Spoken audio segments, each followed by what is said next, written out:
Well, I think we're on. I guess we're on. 72 years ago, before we were sealed in the Salt Lake Temple by a prophet of the Lord, David O. McKay, he said to us, he turned to Stan and he said, "Today you are starting a new family unit over which you will preside." He turned to me and said, "And you will conduct." And that is why I am speaking first. So, Sister Hurst, that's Sister Hurst, asked us to tell, I gathered that she wanted to know the progress that the world has made in the less than 100 years that we have lived.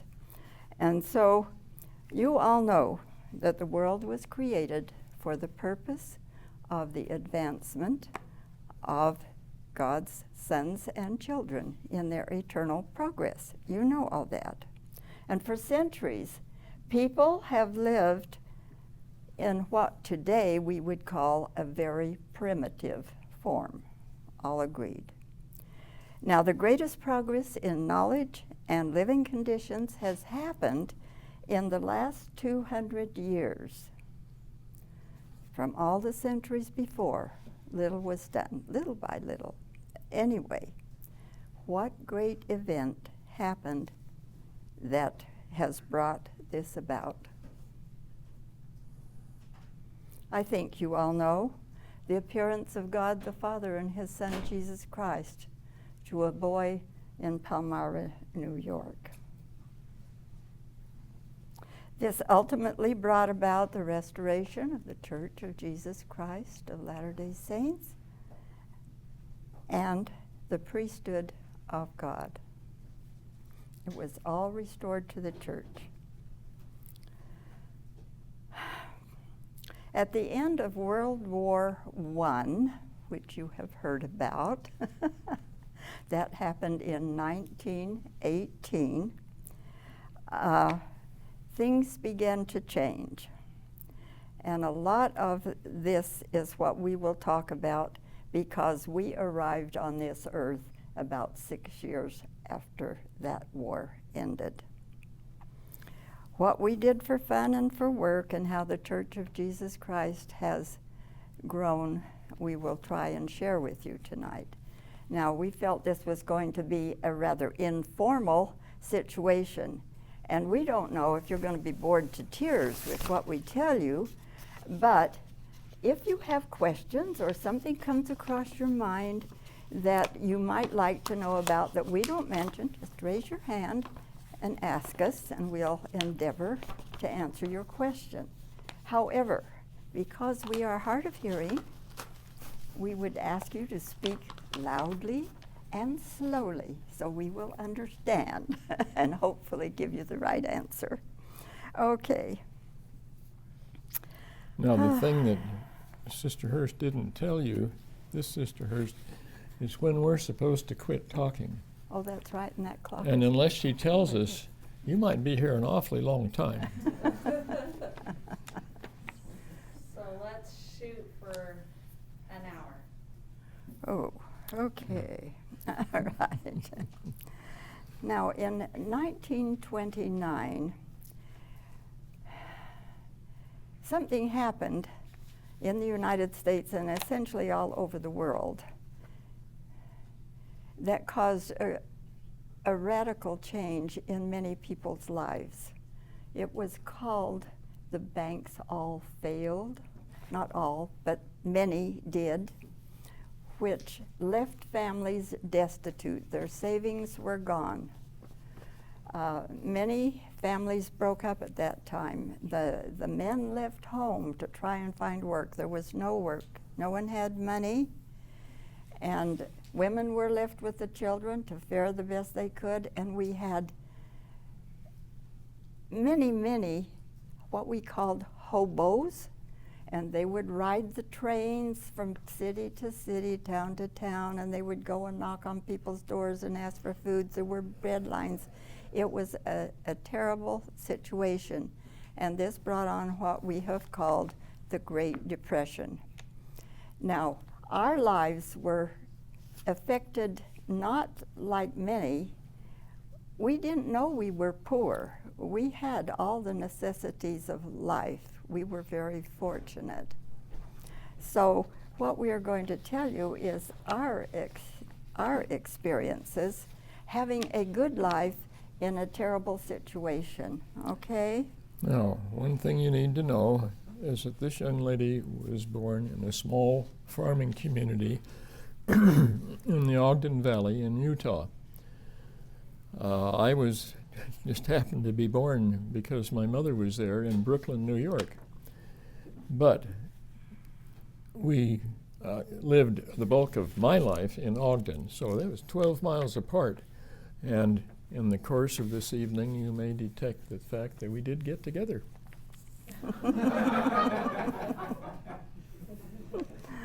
Okay, so we're going to go to basics. How did we live? What were our houses like?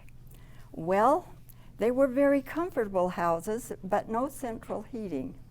They were heated by a range in the kitchen, and those who were lucky either had a potbelly stove or we had a heatrola, which was a beautiful stove. It was wonderful, and my favorite thing to do was to lie between it and the wall in the night and hear my parents provide beautiful music. My father sang in a quartet.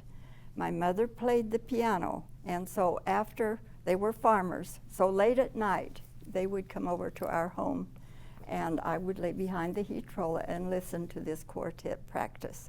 And they sang everywhere, all around the country they went to sing. So Huntsville was a little behind Ogden because most of the homes in Ogden did have furnaces of one sort or another. okay.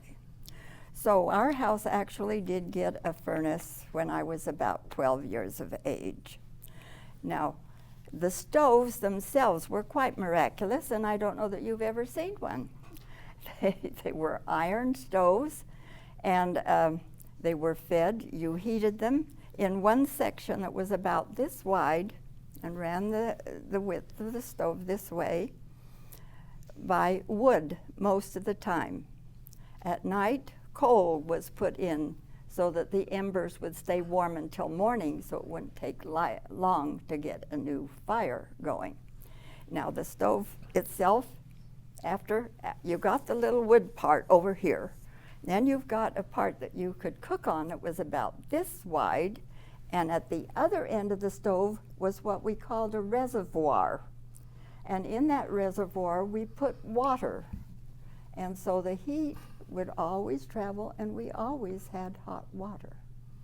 So that And was, in between was the oven. and in Great be- bread yeah, from that's those right. stoves. That was the oven. My mother made wonderful cakes, and I don't know how she did because she never knew what temperature the oven was going to be. And now we're so fussy. Oh, we've got it 25 degrees over. Look out. So anyway, everybody learned to cook. Let's see then. Okay, so as you can see by my notes, I've scratched out, I've put over how to go by this. So if we're taking heating, I think I'll take a subject at a time and take it through the era. And so from this, oh, we have to tell you how the second story of the house was heated, however. Instead of having the chimneys from the stoves enclosed in bricks or something, they were open metal pipes about this big around, and they would go from the stove to the second story and heat the upstairs. And it was wonderful, very cozy. So we kept warm. And of course we slept under quilts that were handmade, and they were stuffed not with nylon batting, they were stuffed with wool from our sheep that was treated and corded and that's what we slept under. We were very, very comfortable. Floors in the house were generally wooden. The ones in the kitchen were covered with I'll call it a vinyl, because that's the nearest thing you can think of, but it was called linoleum. And instead of the pattern going all the way through like vinyl does, it just had a coating on the top, and after a few years, that nice colorful coating would wear off. But anyway, that's what our floors were. So next we had to deal with the necessities of life, which was water. We started out with a well, and on this well, it didn't have a rope and a bucket. Ours had a pump.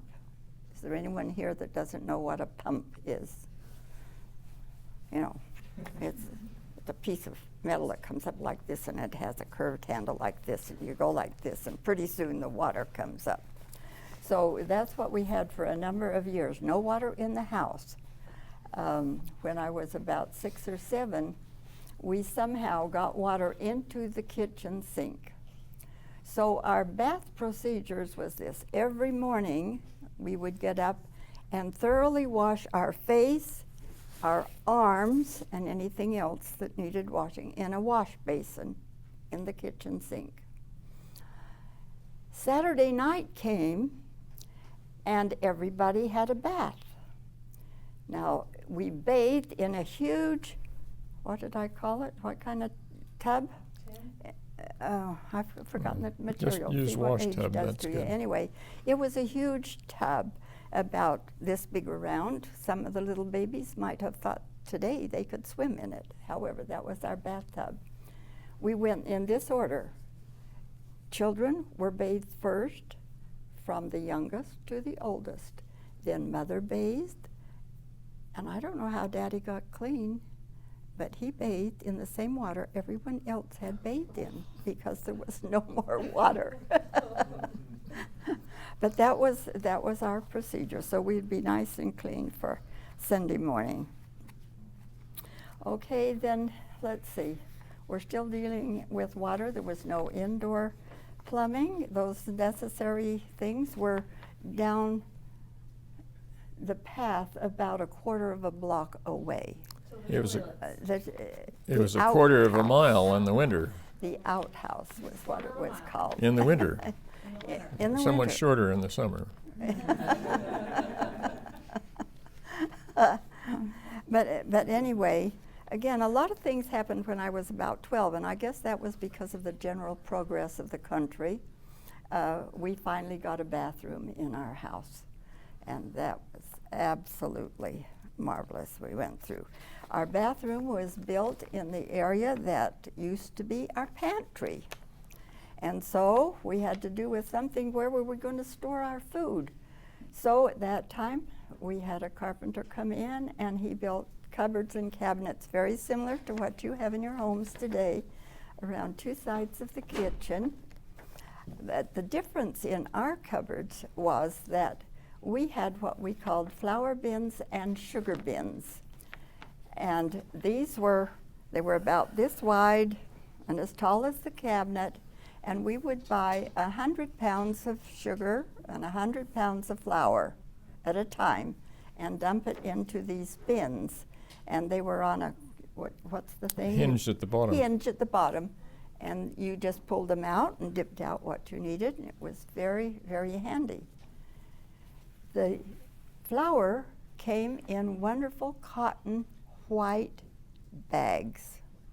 And that's what we then washed and cleaned and hemmed and used for dish towels. So we make use of everything that comes along. Let's see. All right, now. Well, before we get to that, how do you wash your clothes? Well, in those days, the early that comes days, with electricity. there were wash tubs and there were washboards. And if you watch some of the old westerns, you'll see these washboards, and rub the clothes in the soap and the water on it, and hopefully get rid of the dirt. And then they'd rinse them in the water and so forth. Gradually, they began to make progress, and at one time they had wringers. Anyone ever seen a wringer on a washing The machine? washing machine, yeah. Well, this is even before the electricity and washing machines. But yeah, you turn the tank and hope you didn't get your tie caught in it. And anyway, that was fun. Okay, these ringers do have a history. I had a friend who cut her hair in it and rolled off part of her scalp. So that was on the electric ones, though. So washing machines came in, and they didn't wash and spin and rinse at first. They washed, and then you would run your clothes through this roller into a tub of water that had bluing in it. And this was a liquid colored blue, whatever it was made of, and you put it in your water because it would keep your clothes whiter. And then from that, you would roll them into the next rinse tub and rinse the bluing off, I guess. Anyway, your clothes got 2 rinses. They went through the wringer. Then you carried them outside to a line. And these lines, ours were made of wire between short telephone poles. That's what they looked like. And we would hang our clothes out there in the fresh air, and they were wonderful. In the wintertime, we did the same thing. We would tromp out in the snow and hang our clothes, and when it was about dark, we'd go in and collect them. And often, they were just like boards. They were stiff and frozen. But somehow, that freezing process dried them, sort of. So we'd bring them in and lay them over chairs, and in the morning, we'd gather them up, and we had dry, clean clothes. Okay. At night, we had to do something because we didn't have electricity then. What did we do? Anyone see the old westerns? Coal oil lamps. I saw a hand over here. But coal oil was something that burned, and it had a wick, and you lit the wick and it burned up, and you put a sleeve around it to keep it from blowing out, and that was great. It gave you light to read, do anything you needed to do. That was even before television. But when electricity came in, that was a great step forward. And instead of having beautiful chandeliers, each room had a cord from the ceiling. I guess the electricity ran above it. And one solitary light bulb, just an open light bulb. But that was really, really nice. And you had to reach up and turn the switch. And the way we had, I guess we began to get a few plug-ins, because you could buy an adapter that would screw into the socket, and you could put your bulb on one side and have a plug on the other side, so that you could run something if you had something to run. I don't know what it was. So then we had, life was hard, life was fun, life was good, but we all learned to work. Work was just a necessary part. So we didn't have vacuums. We had to sweep if we were fortunate enough to have a carpet, with a broom. We had to dust our floors with a mop or a rag. Again, frugality. We never threw anything away. Every house had a rag bag. It was a huge bag, and anything that we wore out that was of a usable material went into the rag bag. So when we needed a cleaning cloth, when we needed a patch for some pants, yes, we didn't go with holes in our pants. We patched them. And that was all in the rag bag. And so this famous rag bag helped us with our cleaning. You would think with the difficulty of cleaning, our houses weren't clean, but I bet they were cleaner than yours, because every Saturday the house was cleaned thoroughly. Not that it wasn't clean during the week, but every Saturday we went from top to bottom. And twice a year we did what we did called deep cleaning, and that we went into every crease and crack, and windows were polished inside and out. Who washes windows today? Oh, good. So anyway, we were clean, but cleaning was not the way you did cleaning.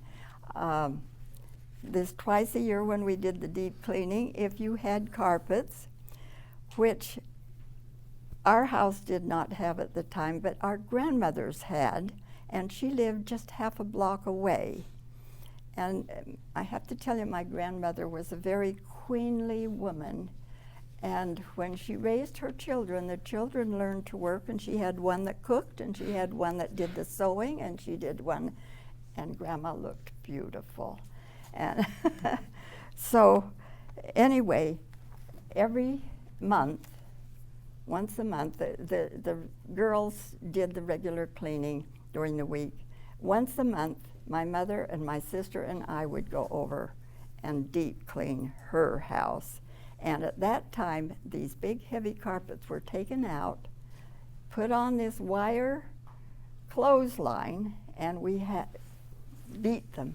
We beat them with brooms, we beat them with rackets, anything we had, and the dust would fly and they'd go back into the house. Nice. Speaking of rackets, someone had to invent a carpet beater.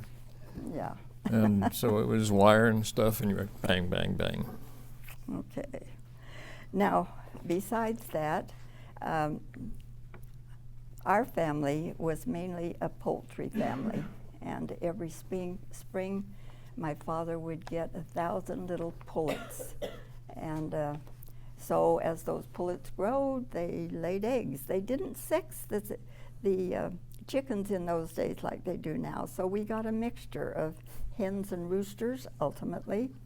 And when they got big enough that we could distinguish the roosters from the hens, we had to separate them. And we would go in at night when the chickens were on the roost and take out the roosters and put them in a separate building. And they were ultimately killed and sold for meat in the city. And the others, the hens, grew and we had eggs. So my job, as soon as I could possibly handle it, was to clean the eggs. Now you go to the store and get a carton of eggs and they're beautiful. But when they come from the chicken coop, they're not beautiful. They have to be cleaned, and that was my job. And every day I came from school, we had buckets about this size and about that high, and there were always 3 buckets of eggs for me to clean before I could do anything else. They just had dirt on them, right? Right, a special kind of dirt. And sometimes the hardest thing was if some would get broken in the nest and then that yolk would dry on them. Have you ever tried to clean up dry egg yolk? Yeah. Well, that was my special job. Okay, my sister got off easy because she just had to do the dishes. But when it came time to milk the cows, she had to go help my father milk the cows. We had no boys in our family, so we did boys' work too. For some reason, I could never learn to milk a cow. And so I didn't have to go milk the cows. Let me slip in one thing else about the kitchen, a couple of things really. She'd commented about our huge range, which was just common in the houses in those days. But that range was our toaster. Oh, yes. And the top of it was kept clean. And if you wanted toast, you took a slice of bread and you laid it on top of the hot stove and waited the appropriate time, and suddenly you had toast. That was great. Okay. The other thing that we haven't mentioned is cooling. Air conditioning, no. But we had to have something to keep the food cool. And for a long time, it was simply a matter of keeping it underground where the temperature wasn't so high, keeping it in an area where water was, especially running water. They had spring houses, for instance. And then came the Ice Age. And in the history of the world, when ice would freeze, the enterprising people would go out to the lake and they would cut off big chunks of ice and they would haul them back to a place and pack them in straw. And that ice would stay. It wouldn't all melt. It would stay all year. And so they had ice houses. We didn't have too many of those out in the Utah farm areas, though. But the enterprising people learned how to make ice. And they put it in, well, salt water and brought it down with some of the more modern refrigeration techniques. But they would freeze big blocks of ice, 300 pounds. Well, that was a little bit much for individual houses. So, and I happened to do this one time. You load up your truck with 300-pound blocks of ice. You drive to a house that needed ice. You would check out how much it needed and come out with your little ice pick and you go around this big chunk of ice, and it would break off exactly the number of pounds you wanted if you were skilled. And then you would put a hook in that thing and put it over your shoulder, carry it into the house, and put it in the ice box. And so when you were talking about ice boxes, you really meant ice. Not that made ice, but it used ice to keep things cool. Yeah.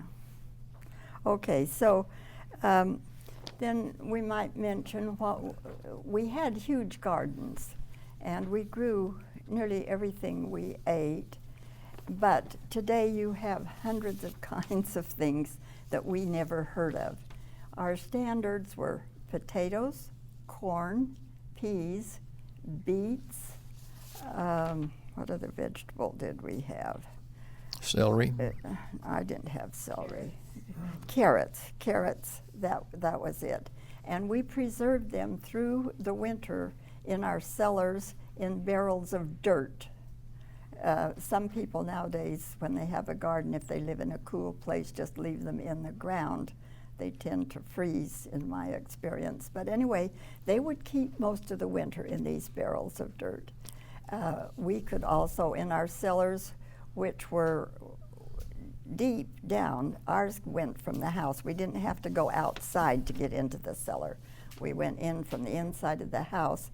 It stayed the same temperature, winter and summer, so that we could keep apples and our vegetables down there. We had peaches, pears, cherries, and apples as fruit. That was about it as far as fruit went. I have to tell you about a story. When you go to the store nowadays and you pay about $4 a pound for cherries, my mother once, we had a man come up from the city, and he would bring us things that we couldn't grow, like cherries. And she said to us, when cherries get to 2 cents a pound, you may eat all you want. That was the big day when the peddler came and the cherries were 2 cents, and we'd get a big bowl and sit under the apple tree and eat cherries and spit the stones. Those were the days when a loaf of bread was 5 cents. Yeah. Okay, we've got so much here that if you're getting bored, raise your hand and we'll. Okay, I had talked about frugality. We made use of everything. You girls who would never think of wearing the same thing to school 2 days in a row? Oh, I had 2 school dresses. I wore it for 5 days, and then I would put it in the dirty clothes, and it would get washed and ironed the next week, and I would wear my second dress. And that was it. Like I say, we weren't poor. We were frugal, and we loved life. We had a good life. We took care of our things. The minute we came from school, we took our school dress off and put on a house dress to do our chores and so on. Then we had a Sunday dress, and that we wore to church, and also then hung it up. How big is your closet?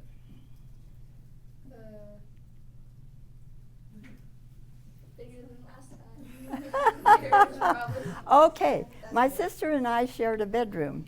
Our closet was about 3 by 4. It didn't even have a rod across it. There was a hook that came down, screwed into the ceiling, and it had a hook on 2 sides. We had 4 of those in our closet, and that was our wardrobe. We had a desk that had 2 drawers in it. We each had 2 drawers about this wide and about that deep to keep other things in. So you know our wardrobes were not huge. We still were not poor. We were happy. We were dressed well. I never had, yes. When did you start to wear something other than a dress? You know, that very question arose when we were talking about this. I was in college. Girls were girls and boys were boys in my day. I danced, and my mother made me a pantsuit of slacks and a top to perform in when I danced when I was about 14, but I didn't wear that in public. It was just more like a costume. I cannot remember when girls really started, but even when I was in college, I was wearing dresses. I wore dresses to school. Okay. She wears pants now. Pardon? I said, you wear pants now. Oh, yes, all the time. Very. There's a question over here. Yes. Okay, so I know that like you talked about like using. Like, I'm sorry, I can't hear you. I know that you talked about like using flour sacks like to like make like towels and things like that. I also know that during the Great Depression it was like popular to like make dresses out of them. Did your family do that at all? We did not make dresses. I'll tell you why. I had lots of aunts that were older than us, and we got hand-me-downs. And my mother was an excellent seamstress, pedal machine, and she would take those clothes apart and cut them down to fit us. So we always had, I didn't have anything bought from a store till I was in high school. Coats, everything were remade, but we didn't use I guess we made good use of them for towels and things. But When I can was see- growing up, corduroy was a great material. Anyone know what corduroy is? Yeah, they still have corduroy. Okay, we wore cords. That was our real dress-up kind of thing. Well, aside from regular wool suits. Bib overalls were still in. I don't know, any of you wear bib overalls? No, but you cut at the top and you made jeans. Okay. Okay. Any other questions? Was being a seamstress a common skill that most women had? No, and most houses did not have a sewing machine. So very often they would ask other people to make their clothes or do something for them. There were people who could make a living, earn a little money by making things for other. But we could patch clothes with a thread and a needle, which we did. And as a matter of fact, I learned how to do that in a primary class. Question in the back. I had a question about the chickens. Did the roosters, when they were separated, did the roosters fight? It seems like Not too often. Sometimes, particularly if they pecked at someone's foot and the blood came, then that would cause trouble. But they didn't really. And by the time we separated them, they were large enough to be killed and sold in the stores. Did you And eat the big that ones was also? an interesting process too. I won't Did tell you you eat them about. also? Pardon? Did you eat the chickens also, the ones you killed? Oh yes. we Her had- mother was an excellent I fried never chicken tasted maker. fried chicken like my mother's. I can't make it. Okay. Okay, so we've talked about work, what we did. Time's going so fast. What did we do for fun? Oh, we had a lot of fun. Well, let's see. We were free, let's put it that way. When we had spare time, we roamed the hills, and we would take a sandwich in a paper bag and leave in the morning and run all over the hills and do By whatever we wanted. ourselves. You And know, we weren't worried about running into people that were unhappy with us. nothing. So we had great freedom when we had spare time, and we made use of it. We swam in the rivers and the streams. One of the men in my town was very resourceful, and we had what we call a canal, And this was for, we didn't tell you about irrigation. We didn't have sprinkler systems, we had irrigation. And people watered with this water. We had the river. From the river came a canal. From the canal came a ditch. And the ditch, they got smaller as they went down. Corresponds to the gutter in front of many houses No, now. it was big ditch.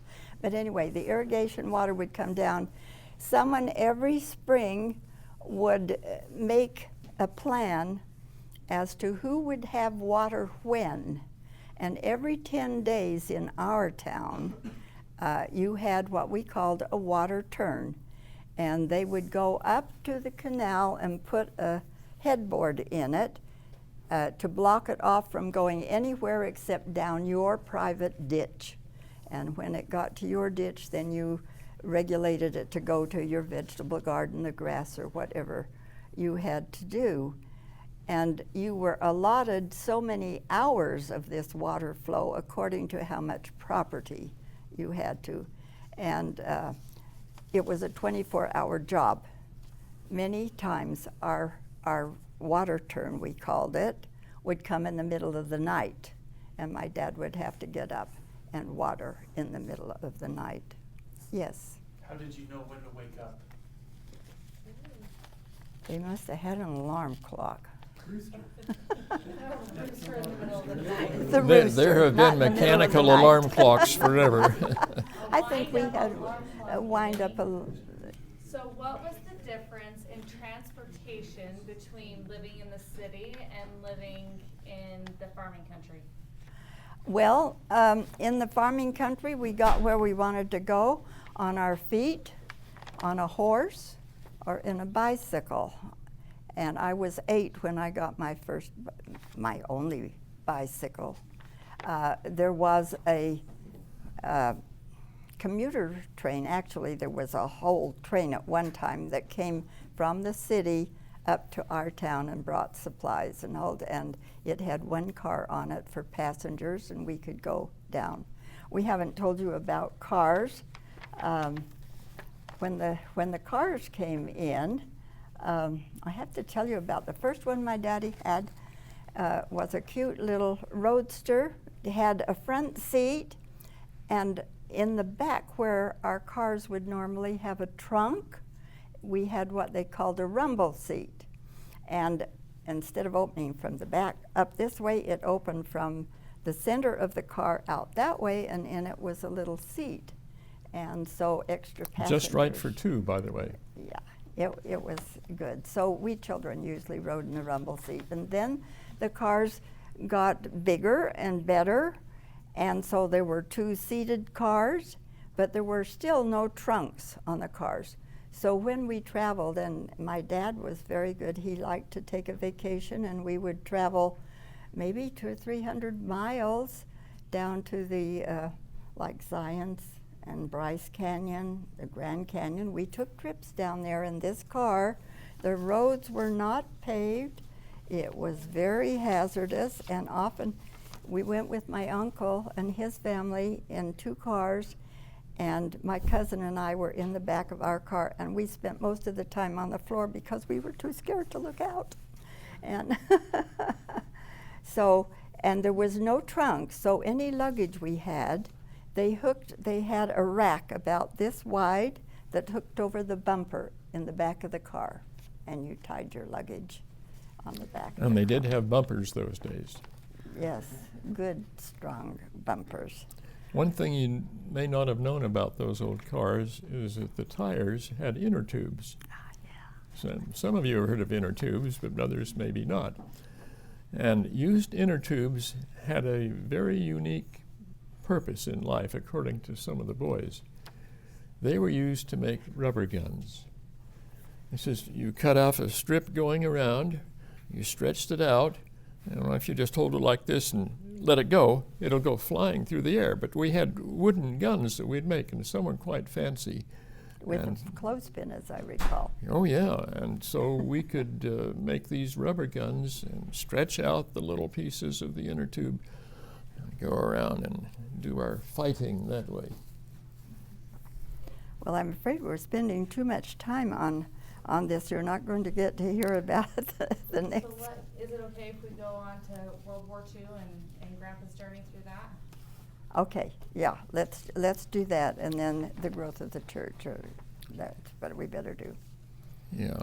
Well, See, it's hard to tell 94 threes of living in a short time. It's true.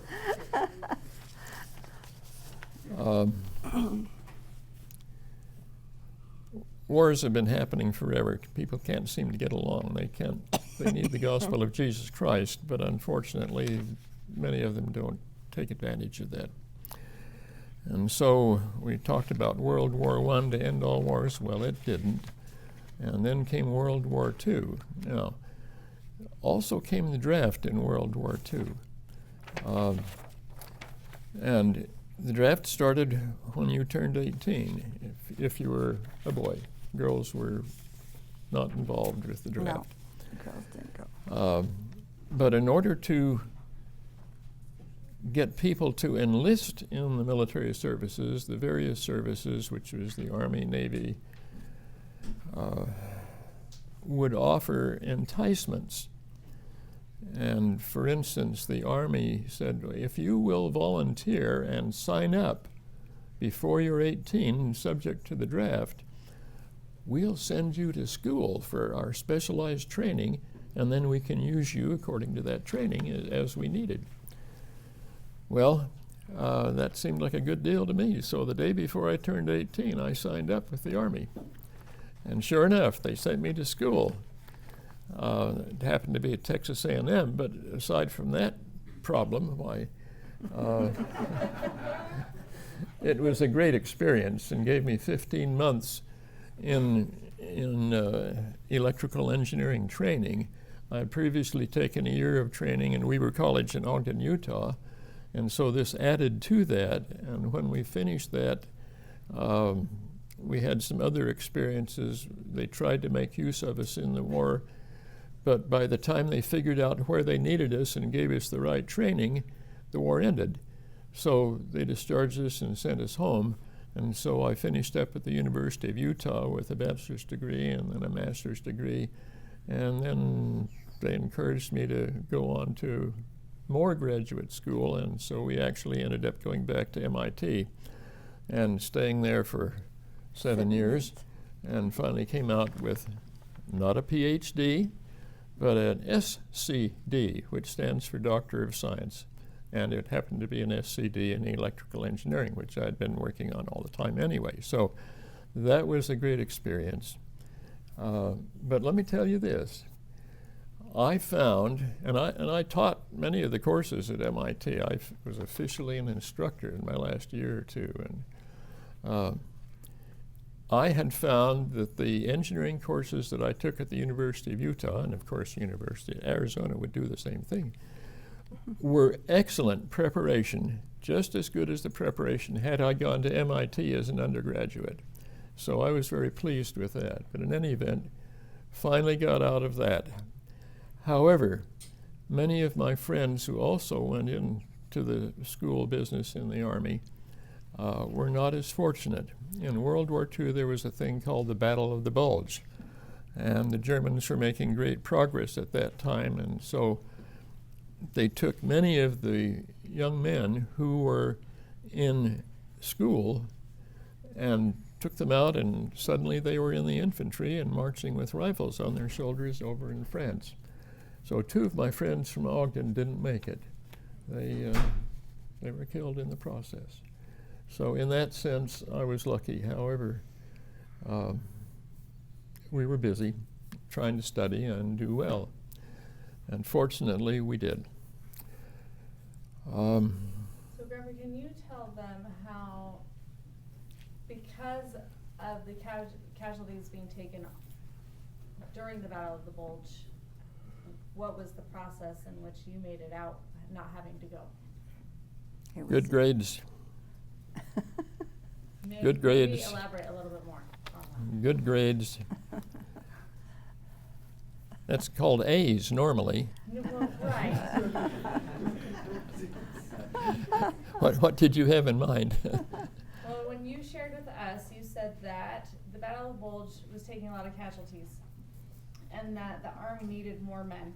That's right. And they started to take from this pool of men Yes. who were very intelligent, the most intelligent in the military, and that they took from based off of testing scores, correct? Probably, yeah. Yeah. And when you were talking to us and we had said, so was that a motivator to study hard? And you were like, yep, knowing that my testing scores determined whether or not I was going to be taken to go and fight. That's right. Exactly And so. how many people were left in that pool of men? Well, we had about 3,000 in the Army training school at Texas A&M, and the next week we were down to 30. So that was a big cut, but that was a very serious situation. They needed more troops, and that's the way they got them. Okay. Part of the answer is get all the education you can. It'll pay off, and do well in your education you choose, whatever you choose. Now, you don't have to go to college and get a PhD or anything else, but decide what you want to do that you feel you can do well and train for that, whatever that training is. I was very impressed I guess before I went to school, I was working with a power company, and we were putting up telephone or power poles and stringing wires and that sort of thing. And I was very impressed with this older gentleman. He must have been 30, but he looked awfully old to me at that time. He dug the holes that you put the dead man in. What's a dead man? Well, it's a log that fits down in the hole and you cover it over with dirt, but it has a wire on it, and that wire is used to hold the main pole up.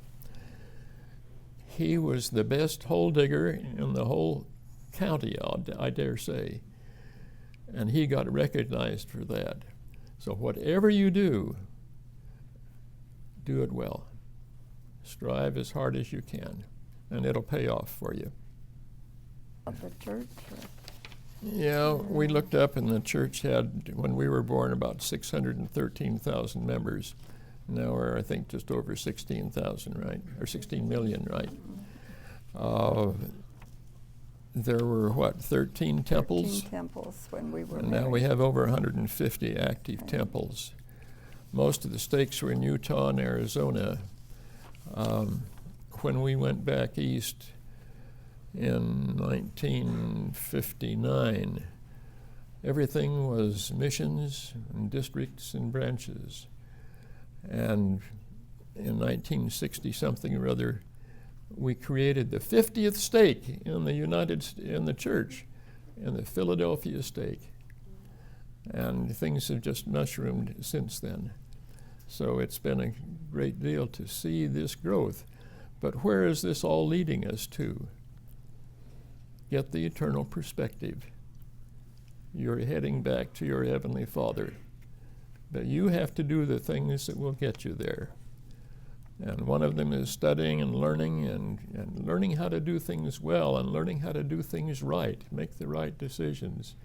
If you have a problem, get it corrected, but make the right decisions and move forward. Keep an eternal goal in mind, and you'll do okay. Question? How common was it for young men to go on missions back then? When did that start becoming more? Well, let me tell you about that. It was the normal thing for young men when they became 19 to go on a mission. That was just, sort of expected. Mm-hmm. Not everyone went, that's okay, but that was the normal thing. I just happened to be in the Army when I turned 19. Came home, enticed, and we got engaged. And then my parents began to think, well, shouldn't he go on a mission? And so you need to know one other thing, and that is that David O. McKay was raised and lived in Huntsville, Utah, when she was a little girl. And she can't remember this, but she told me once that he came around and he smiled at the young kids and gave them a shiny dime every time he saw them. He pat us on Anyway, the head. he was acquainted with the 100 families in Huntsville. So my parents asked him, well, what do you think? Should he go on a mission and postpone this marriage? Well, who's he engaged to? Shirley Burroughs. I know Shirley. Get married! And so we did. And he married us. He also said conduct. Which I have done. Very well, too. Well, There's a question. How often do you say how blessed we are because of the advancements in society, technology, and those sorts of things, as opposed to how often do you say how much you wish you could go back to simpler times? never. Never. When you're Never doing a do we family go history, back. it's a big change in the sense that if you're looking for vital records in the olden days, you had to either go there or write to the county where you think someone was born and where they died and where they got married and request copies of their birth certificates or death certificates or marriage licenses. Now, thanks to what are we doing? Indexing. We're putting all that data on electronic files, which we can sort in a computer. And so we don't have to go to Minneapolis to get a particular record, or Feckenham, England, to get a particular record. Once they're indexed, they're available, and you can go onto your computer and you can find all this data and find out who your ancestors are, and then the church will tell you whether or not they have received their temple ordinances, and if they haven't, get busy and see that those get done. So And I saw in the last church news, they were doing missionary work with people in Salt Lake, missionaries in Salt Lake on a computer bank, and they were working with someone in the middle of Brazil somewhere, trying to answer questions and get them to be acquainted with the church so they could join and presumably move forward from there. to answer your question, life was good. Life was good. Life is still good. I would not want to go back to some of those conditions at all. But what I want to say is we've talked a little bit about family history and what's happening in the church today to make all this available so that ordinances can be done. I want you young people to know you are making family history. They are specifically saying, you know, look up the stories, have your relatives tell you the stories of what they did and how they lived, and et cetera, et cetera, et cetera. How you are living now will be changed in 100 years. And those people will not know how you live now. Hopefully, I don't know how it could get better, but it could get better or it could get worse. And so may I encourage you young people to keep a journal of some kind. You don't need to write hundreds of words and pages, but events that are happening in the world or in your own life, how you feel about things are important, because those people, you know, when you hear the stories of your ancestors now, and the general authorities tell them all the time in conference, that's what they tell you to impress you, is what their families did or what they did. Someone is going to be interested in what you did today. I kept a journal for a number of years. I've got, I don't know how many loose leaves full of written stuff which nobody will ever read, that I baked a cake today, but who cares? I didn't put in there, to my regret, my feelings, because I didn't want people to know how I felt about something. Whether I was ashamed of it or felt I could have done better, I don't know. But as I have aged, I know it's important that you write down your feelings, because that's what the next generation is going to read and know what you were like. And that will be important to them, just like when you read stories of your ancestors now. That will be important. So I do encourage you to do that. If you just write a line a day, whatever. But you know that as busy as our prophets are, many of them always say, I never go to bed without writing in my journal. If they feel it's important, we should feel it's important. So may I encourage you to do that. Put down a thought or two. What was good today? Better to say good things, but every time something bad happens, that's also part of you. Okay? We've talked mostly about changes in things, but there are changes in thoughts, and that's what the gospel of Jesus Christ is all about. Trying to convince everyone that Jesus is the Christ and that there is a future, eternal life with our Heavenly Father if we work at it a little bit. And so we encourage you to do those things which will get you there, and incidentally will get you there as man and wife. As families. Any other questions? Guess it's about time. Nope. Well, you guys are fantastic. Well. Thank you very much for sharing, and I want those papers. Ha ha ha. With all of your thoughts, and we're all very grateful for you coming. If I could send a message to myself. Yeah. Now, back to a young adult. I would say the most important thing in your life is stay true to the convictions that you made at baptism. It's most important. It will keep you on the straight and narrow. It will just make life easy. You'll have problems and you'll solve them. I had a problem in my life. Without the church, I wouldn't be here. But I said, I can't do that. I've made a commitment. And it won't do any good.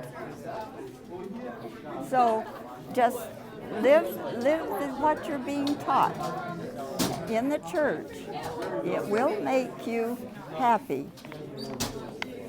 I don't know how to say it. I'm not good with words.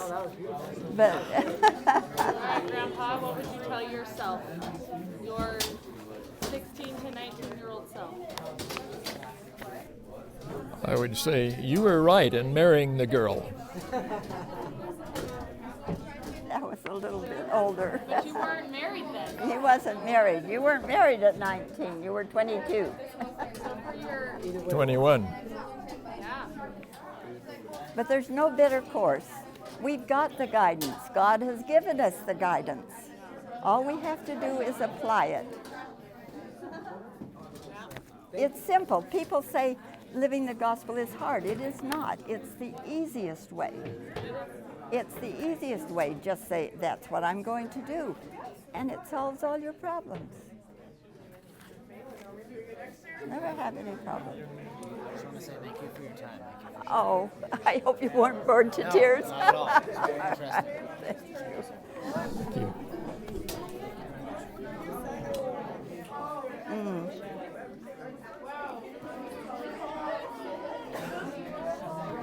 Thank you Oh, you're very welcome. much for being here. Oh, well, we left out 90% of it, so. I'm sorry? You have a good group of kids. Thank you.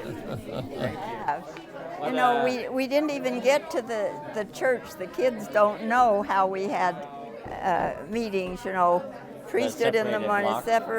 separated. All they know is the block, yeah. Yeah, that ended when I was probably about 8 years old or something like Yeah. that. So I remember just a little bit of Just a little bit, Little bit of and the changes in the names in the classes, and the M men and the gleaners and the golden green balls, and that. I'm not familiar with that. every Friday night we had a dance. That was our recreation. We all learned to dance. We Yeah. really learned to dance. We didn't just stand and sway.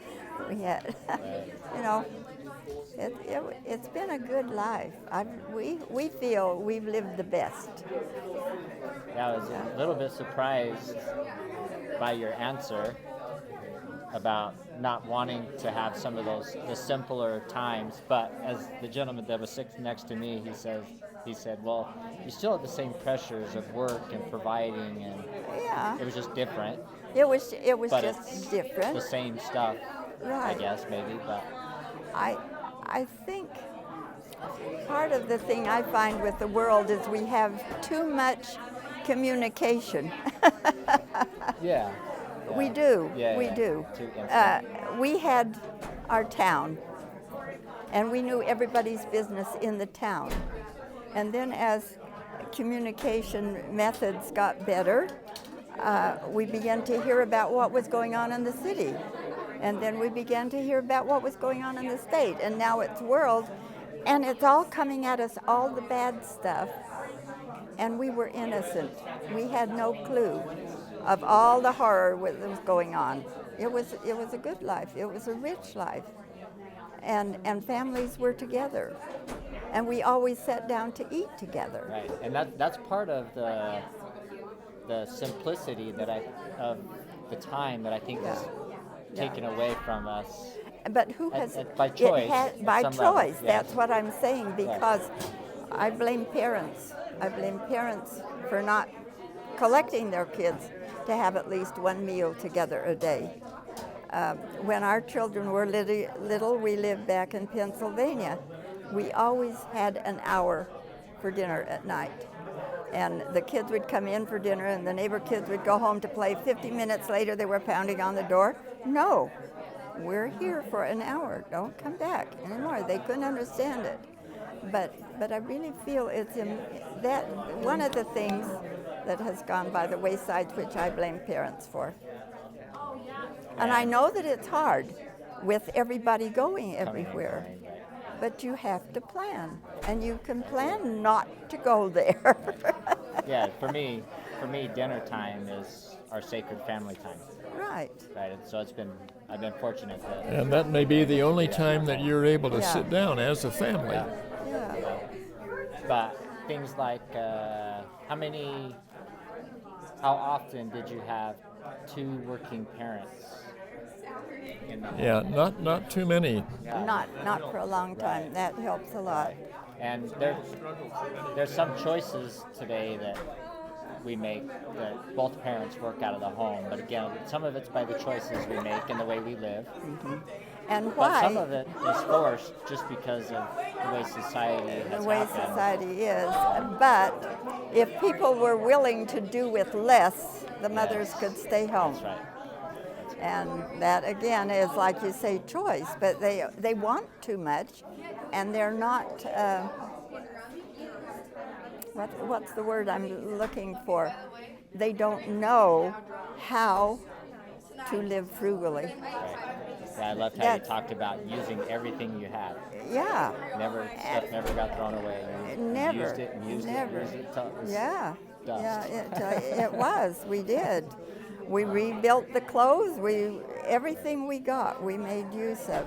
And I've talked about this with some of the younger people, or I say I worry for the next generation. They don't know how to get along on little. Oh, they'll learn. I don't think they will learn. Their thinking processes are so warped. They don't know how. And I really worry about that. 'Cause yeah. So I don't know how you could get them back to that, because they just want and they get.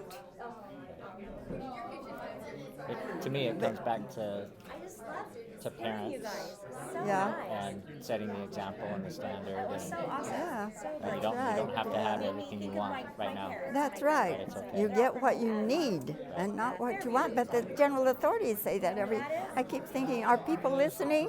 I don't see it being practiced. It's always what they want. And this business of the kids and their clothes just drives me up the wall. Oh dear. Well. Oh well. It's wonderful. It has been good, and truly we were blessed because we were born in the church. I often say I wish in some ways I wasn't, so I could tell the difference. of how it was to not have the gospel and then have the gospel. It's been a way of life. I don't even have to think about it. You know, it's just the way I was born and raised. And in my little town, if you did anything wrong, your mother knew it before you got home. Right. Yeah, it was, and we were taught honesty. You know, the kids today go to school with all this stuff and junk. We knew what pencil belonged in our house. What pencil belonged in our house. Okay. And one night we were sitting at the kitchen table doing homework, and my father observed that my sister had a pencil he hadn't seen. And he asked her where she got it. It seems she had taken it from a friend's desk. It was 9 o'clock at night, and he marched her over to that house with that pencil to give it back. We were taught to be honest, and I don't know that they know honesty that deep. If it doesn't belong to you, you don't touch it. That's great. Well, thank you again. Yeah, okay, We well, appreciate you. hope it wasn't too boring. We No. didn't get it's- around to so many things. it's- Oh, oh, yeah, I can go get some. There's snickerdoodles, there's a Sounds exactly walnut, an oatmeal pecan. Ah, that's what I would like. Okay, one of those, what will he One.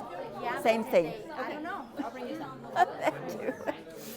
That's really great.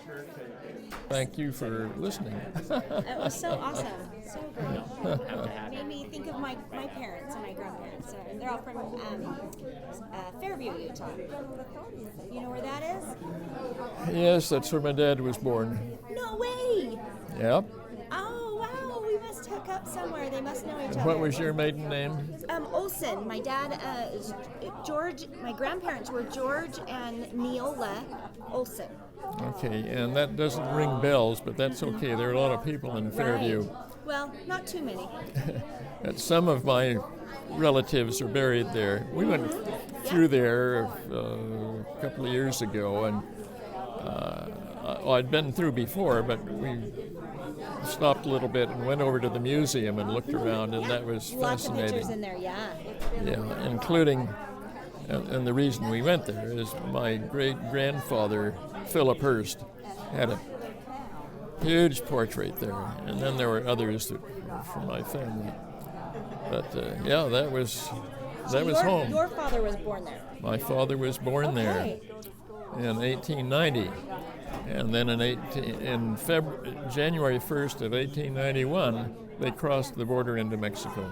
Oh wow. So he didn't live there really. Really? Yeah. Okay. My family did. They lived there. Yeah. And so it's great. I grew up every Memorial Day going and spending. My dad would go to the cemeteries, Oh. the upper and the lower, and we would spend all weekend, Okay. all Memorial Day weekend up there. So Apparently, the Hursts, when they lived there and worked there, ran a lumber mill. oh, And they had gone up into the hills, and I guess that's where they had the mill. But anyway, one of my cousins, and I haven't researched this myself, but one of my cousins said that a lot of the lumber in the Manti Temple came from there. that would Snickerdoodles, there's a sounds exactly right. walnut, an oatmeal. Although there's still lots of lumber down closer to Manti than in Fairview. One of those, what will he like? Yeah, but did they? I don't know. Anyway, That's really that was great. her take, and I believe that because they went to Mexico, and what did they do? They set up a lumber mill. Yeah. Awesome. That is so cool. It's a small world. His father was born in Fairview, Utah, where my family comes from. Oh, really? Yeah, so that's great.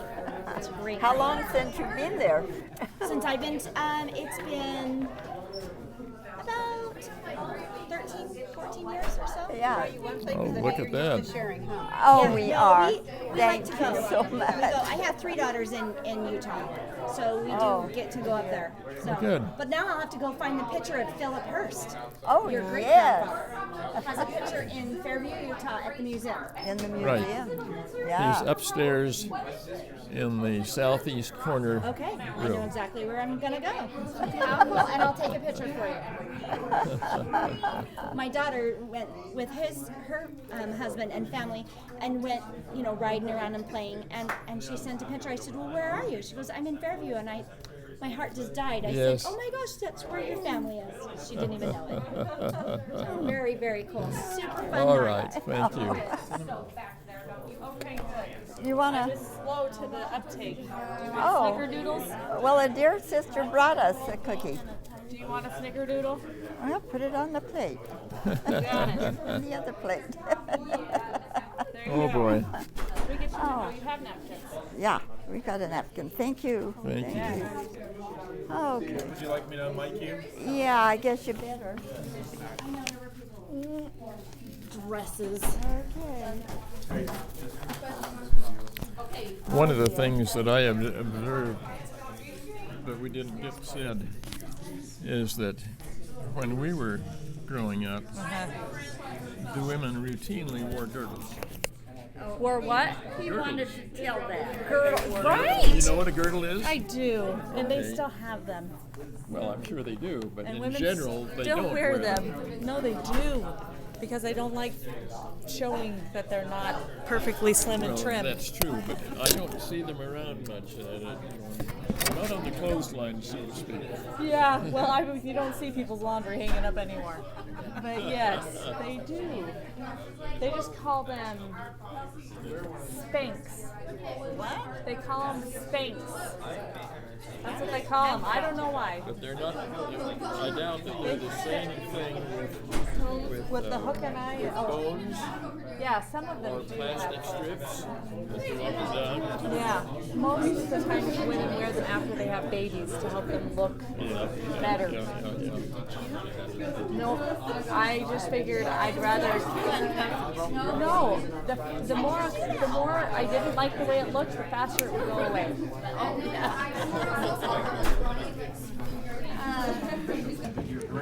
Oh, yeah. Showing off. You're right. That's like President Hinckley when he had the cane and he went like this. Pass it down.